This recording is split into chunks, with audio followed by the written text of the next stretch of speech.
ये लाइव तस्वीरें इस वक्त आपको दिखा रहे हैं सीएम डॉक्टर मोहन यादव की लाइव तस्वीरें बातचीत करते।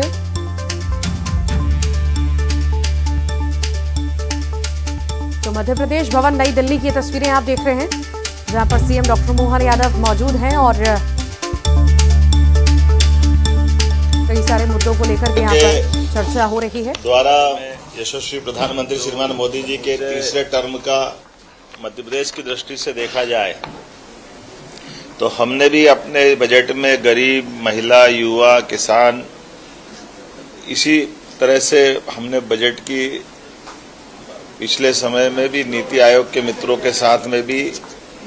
3 नीतियां तो हमने अपने सरकार के कैबिनेट के माध्यम से उसका मूल भाव लेके हमने कर दी थी। ये क्या हो रहा है? अरे भाई क्या हो रहा है? अब तो मैं मान के चलता हूं कि समग्र रूप से सरकार के द्वारा जो भावना व्यक्त की माननीय मोदी जी के द्वारा, ये समूचे देश के लिए भी और खासकर मध्य प्रदेश के संदर्भ में भी और ज्यादा हितकारी है। क्योंकि जैसे कृषि की अगर बात कहें तो 100 से ज्यादा जिलों में पीएम धन धान्य योजना जो बात कही है,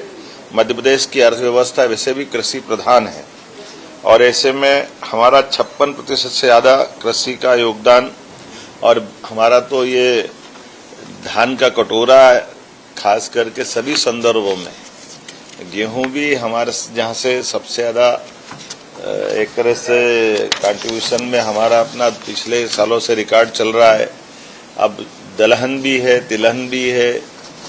श्री अन्न भी है। सब क्षेत्रों में समान रूप से मध्य प्रदेश ने अपनी एक विशेष पहचान बनाई है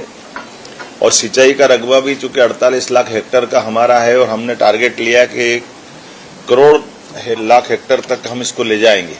तो ऐसे में कृषि को क्षेत्र के लिए मैं माननीय मोदी जी को धन्यवाद दूंगा, जिसके 2 और कारण से भी किसान क्रेडिट कार्ड की भी जो सीमा बढ़ी है, 3 लाख के बजाय 5 लाख की जो सीमा हुई है, ये हमारे सभी प्रकार के किसानों के लिए भी बहुत हितकारी रहेगी। एमएसएमई में भी 15.90 लाख एमएसएमई पंजीकृत है, जिसमें 43 लाख लोग रोजगार पा रहे हैं।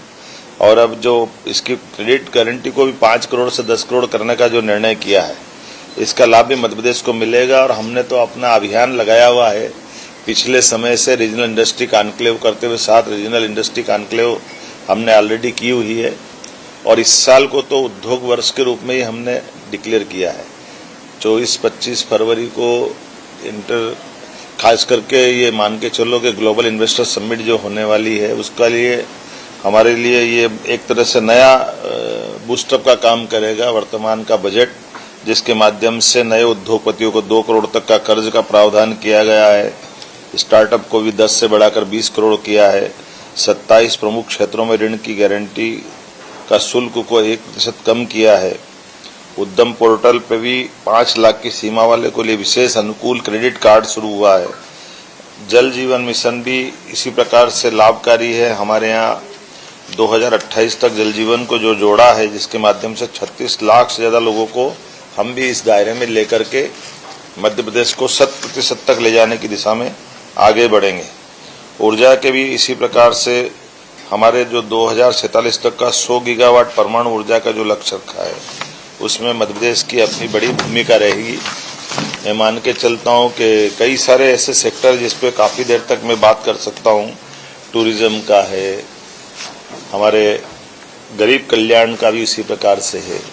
प्रधानमंत्री आवास में भी हमने नए नए रिकॉर्ड बनाए हैं। जो स्कूल, हॉस्पिटल, आकांक्षी जिला, खास करके पूंजीगत सहायता 1.5 लाख करोड़ से निरंतर रखने का जो निर्णय किया है, इसमें प्रदेश को 12,000 करोड़ का ब्याज रहित ऋण भी प्राप्त हो सकेगा। ये बड़ा हमारे लिए हमारी अर्थव्यवस्था के लिए बड़ी भूमिका रहेगी। 12 लाख स्ट्रीट वेंडरों को लाभान्वित कराने का ये खास करके उच्च ब्याज दर वाले अनौपचारिक क्षेत्र में ऋणों से राहत पहुंचाने का पीएम स्वनिधि का भी लाभ हमको मिलने वाला है। मैं मान के चलता हूं कि विकास केंद्रों के रूप में शहरों के भी सृजनात्मक विकास को लेकर के जो निर्णय हुआ है, ये हमारे जो हमने मोटे तौर पे कल्पना की, जो बड़े महानगर जैसे हमारे शहर है, खास करके इंदौर, भोपाल, ग्वालियर, जबलपुर और उनको 4 आसपास के जिलों से मिलाते हुए जो वृहद योजना पे हम काम कर रहे हैं, उसका लाभ भी इसमें मिलेगा। जैसे इंदौर के पास उज्जैन, देवास और धार, इसी प्रकार से राजधानी वृहद परियोजना में हम भोपाल, विदिशा, सीहोर, रायसेन इनको जोड़ करके इसका प्लान कर रहे हैं। मैं उम्मीद करूंगा कि एक खासकर हमने भी अच्छे से तैयारी की है। इसी प्रकार से स्नातक एवं स्नातकोत्तर चिकित्सा महाविद्यालयों की संख्या भी हमने जो बढ़ाई है, उस बढ़ी हुई संख्या में लगभग 17 हमारे पास गवर्नमेंट मेडिकल कॉलेज है, 13 प्राइवेट मेडिकल कॉलेज है, लगभग 30 मेडिकल कॉलेज आज हमारे प्रदेश में विद्यमान है, जिनका लाभ मिल रहा है। और भविष्य में 2 साल के अंदर अंदर लगभग हम वापस अपने स्तर पर 25 मेडिकल कॉलेज फिर ला रहे हैं। तो स्वाभाविक रूप से ये जो मेडिकल को लेकर के जो 75,000 सीटों का प्लान किया है आगामी 5 वर्ष के लिए, एक तरह से मेडिकल चिकित्सा का और मेडिकल का ये हब बन जाएगा मध्य प्रदेश। इसी प्रकार से जिला चिकित्सालयों में डे केयर कैंसर केंद्रों की बात कही है, तो चूंकि मेडिकल कॉलेज ही हमारे लगभग 52 हो जाएंगे प्रदेश भर में, कुल 55 जिले हमारे सरकारी है, तो स्वाभाविक रूप से उसका बड़ा लाभ हमको मिलेगा। तो ये लाइव तस्वीरें आप